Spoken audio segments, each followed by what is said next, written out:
ये कहानी है 12 बरस की बच्ची सुधा कुलकर्णी की। 1962 के आसपास की बात है।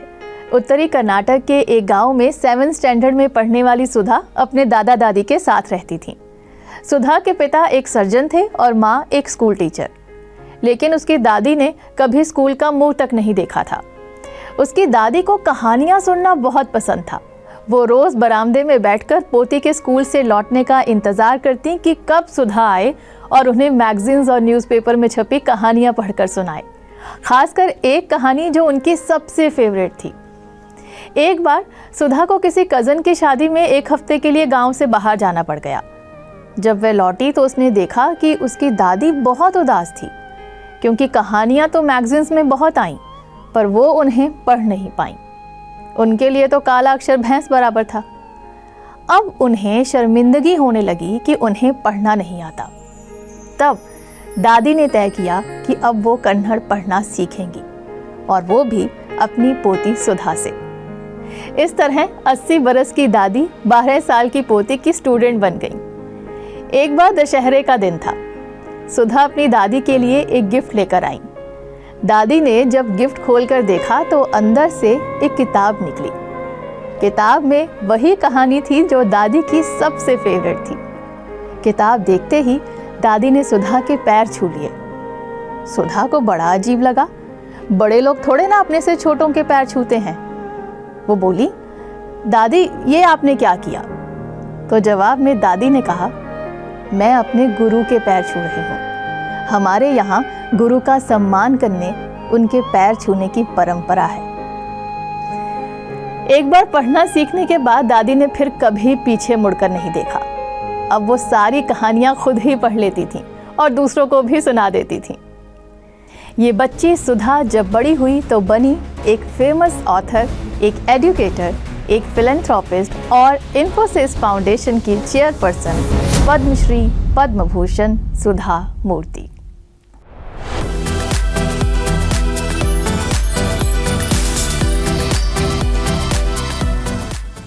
नमस्कार, मैं हूं निधि चुग। बात चल रही थी सुधा मूर्ति की। लेट 60s की बात है। करीब 18 साल की सुधा कॉलेज ज्वाइन करने की तैयारी कर रही थी। एक रोज उन्होंने अपने पिता से कहा, मैं इंजीनियरिंग की पढ़ाई करना चाहती हूँ।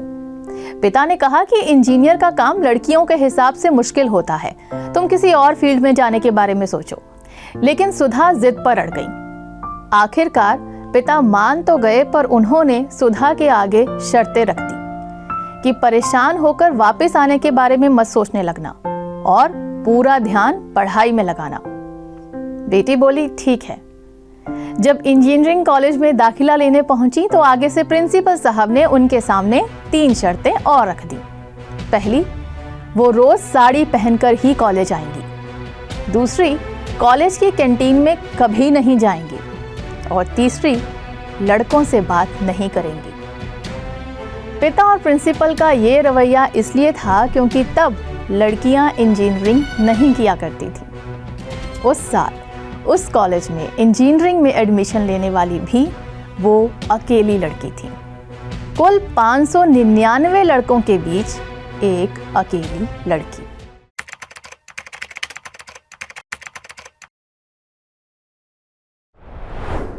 कॉलेज की पढ़ाई पूरी करने के बाद एक बार सुधा जी की नज़र टेल्को की एक जॉब वैकेंसी पर पड़ी। सुधा जी इसके लिए क्वालिफाइड तो थी, पर एडवर्टाइजमेंट में लिखा था कि सिर्फ मेल्स ही अप्लाई कर सकते हैं। सुधा जी को टेल्को की इस मेन ओनली पॉलिसी पर बहुत गुस्सा आया। उन्होंने सीधा JRD टाटा को एक पोस्ट कार्ड भेज डाला और उसमें कंप्लेंट की कि अगर आप महिलाओं को अपॉर्चुनिटी ही नहीं देंगे तो आपको मालूम कैसे पड़ेगा कि वो पुरुषों से भी बेहतर काम कर सकती हैं। इस पोस्ट कार्ड का फायदा ये हुआ कि JRD टाटा ने अपनी मेल पॉलिसी चेंज कर दी। साथ ही सुधा जी का एक स्पेशल इंटरव्यू हुआ और उन्हें immediately as a development engineer hire कर लिया गया। इस तरह वो ना सिर्फ अपने गांव की बल्कि टेल्को की पहली फीमेल इंजीनियर बन गई।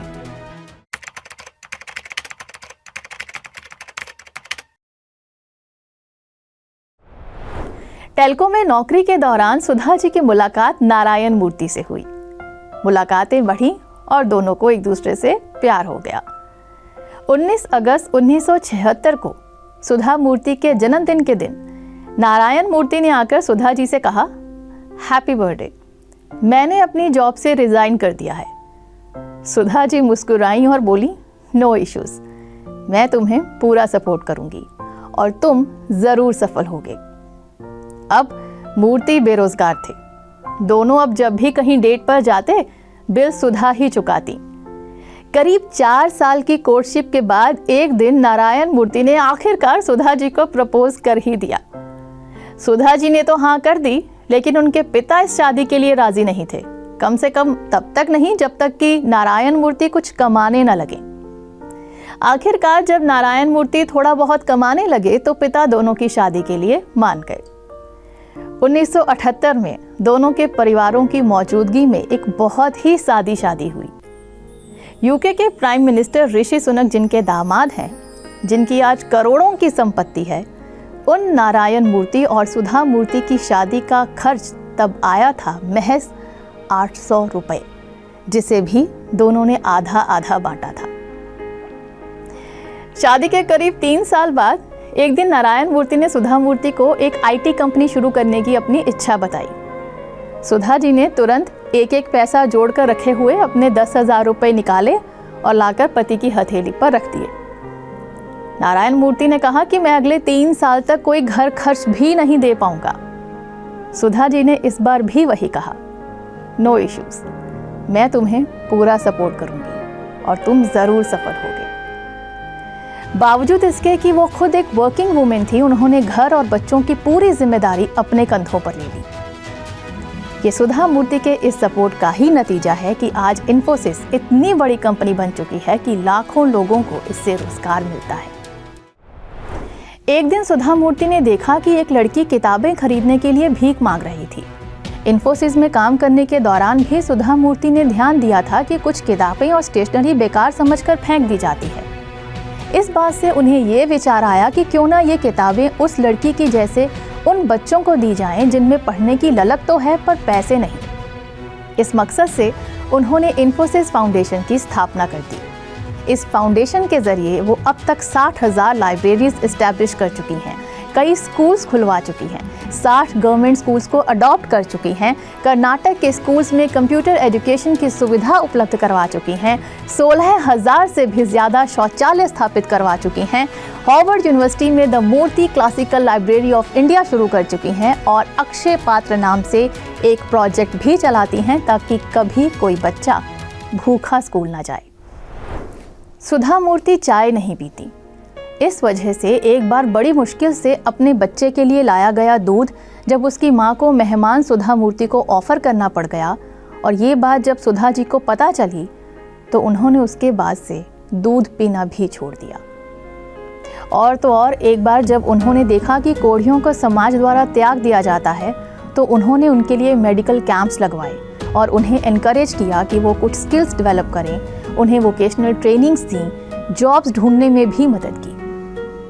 इस सब से इन लोगों को समाज में वो मुकाम पाने में मदद मिली जिसके वो हकदार थे।